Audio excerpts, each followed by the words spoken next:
विद्यार्थ्यांनो, आज आपल्याला अपूर्णांक हा घटक बघायचा आहे। अपूर्णांक म्हणजे काय? तर तुम्ही रोज जेवण करता, जेवणामध्ये चपाती किंवा भाकर खाता, मग कधी तुम्ही एक पूर्ण भाकर खाता, तर कधी तुम्ही अर्धी भाकर खाता, तर कधी तुम्ही पाव भाकर खाता आणि कधी तुम्ही 3 पाव भाकर खाता, बरोबर आहे? आईला म्हणता, आई अर्धी चपाती वाढ, पावच चपाती दे, 3 पाव चपाती दे, असं म्हणता की नाही? मग आता त्याला गणितीय भाषेमध्ये आपण कसं शिकायचं ते बघूया। इथे अर्धा भाग दिलेला आहे, हे समजा एक चपाती आहे, या चपातीचा एक भाग रंगवलेला आहे, किती भागांपैकी? 2 भागांपैकी। हा एक भाग, हा एक भाग, 2 भागांपैकी जेवढे भाग आहेत ते खाली लिहायचे आणि जेवढे भाग रंगवलेले ते कुठे लिहायचे? वरती लिहायचे। ओके, मग 2 भागांपैकी किती भाग रंगवलेला आहे? एक भाग। आता इथे पाव भाग म्हणजे काय? पहिले बघायचे किती भाग आहेत? किती भाग आहेत? 1 2 3 4, 4 भागांपैकी किती भाग रंगवलाय? एकच। इथे बघा, पाऊण भाग म्हणजे किती? 4 भागांपैकी किती भाग रंगवला?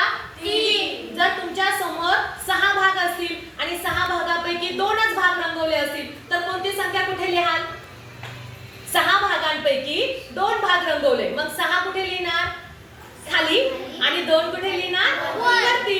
जे रंगवले ती संख्या वरती लिहायची आणि जेवढे भाग आहेत ती कुठे लिहायची? खाली। आता इथे बघा, समछेद अपूर्णांकांची तुलना। समछेद वरची जी संख्या असती त्याला अंश म्हणतात आणि खालची संख्येला छेद। अंश वरच्या संख्येला काय म्हणतात? अंश, आणि खालच्या संख्येला छेद। जर छेद समान आहे, छेद समान आहे, खालच्या संख्या जर समान असतील तर वरच्या संख्येमध्ये जी संख्या मोठी आहे तो मोठा अपूर्णांक। तो काय?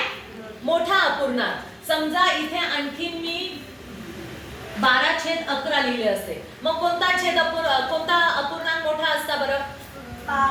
12, कारण ही संख्या मोठी आहे, ही संख्या मोठी आहे याच्यापेक्षा आणि ही संख्या मोठी आहे याच्यापेक्षा। जी संख्या मोठी असते तिच्याकडे आपण काय करतो? तोंड करतो, बरोबर? आता दुसरा बघा, या ठिकाणी अंश समान आहे, बघा इथे अंशाला 1 1 1, काय समान आहे? अंश।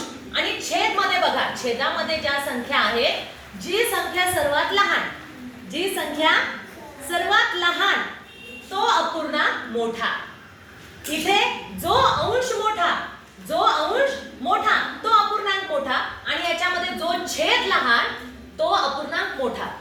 छेद लहान, अपूर्णांक मोठा, अंश मोठा, अपूर्णांक मोठा। लक्षात राहील?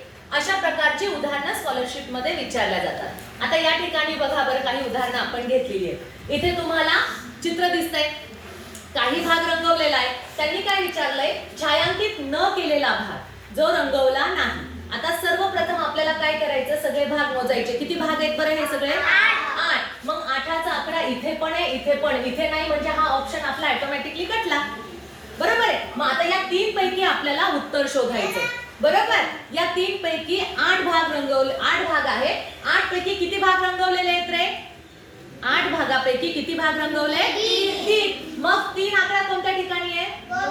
2 नंबरला, म्हणजे आपला ऑप्शन किती नंबरचा आहे? 2। मग अशा प्रकारे जर चित्र दिलं तर ते तुम्हाला ओळखता येईल। सगळे भाग मोजायचे आणि रंगवलेला भाग शोधायचा। आलं लक्षात? आता पुढचं उदाहरण बघा, सर्वात मोठा अपूर्णांक कोणता? आता पहिले अपूर्णांक शोधा। इथे 2/11 आहे, 2/21, 2/35, 2/89, म्हणजे वरचा अंश समान आहे। वरचा काय आहे?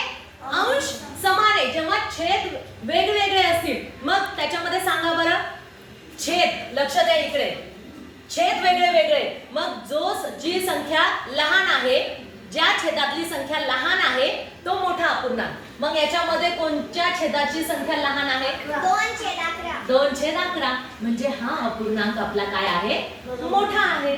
हा अपूर्णांक आपला मोठा आहे। आता इथे बघा, 13/17 आणि इथे ब्लँक दिलेलं आहे आणि छेद 17 दिलेला आहे आणि ही संख्या मोठी दाखवलेली आहे। ही संख्या काय? मोठी। मग वरती अंश, अंश मोठा, म्हणजे जी संख्या मोठी त्याचा ज्या संख्येचा अंश मोठा आहे ते मोठं। मग आता इथे रिकाम्या जागेमध्ये चौकोनात या ऑप्शन पैकी कोणती संख्या लिहाल रे? 12 लिहिणार, 13 लिहिणार, 14 लिहिणार की 15 लिहिणार? 13 पेक्षा लहान संख्या कोणती आहे? 12, म्हणजे इथे तुम्ही किती लिहिणार? 12 पेक्षा 13 मोठे आहे, 12 पेक्षा 13 मोठे, कारण हे अंशाच्या ठिकाणी आहेत. मग आपलं कोणता ऑप्शन बरोबर येईल? पर्याय क्रमांक 1. ठीक आहे, समजलं?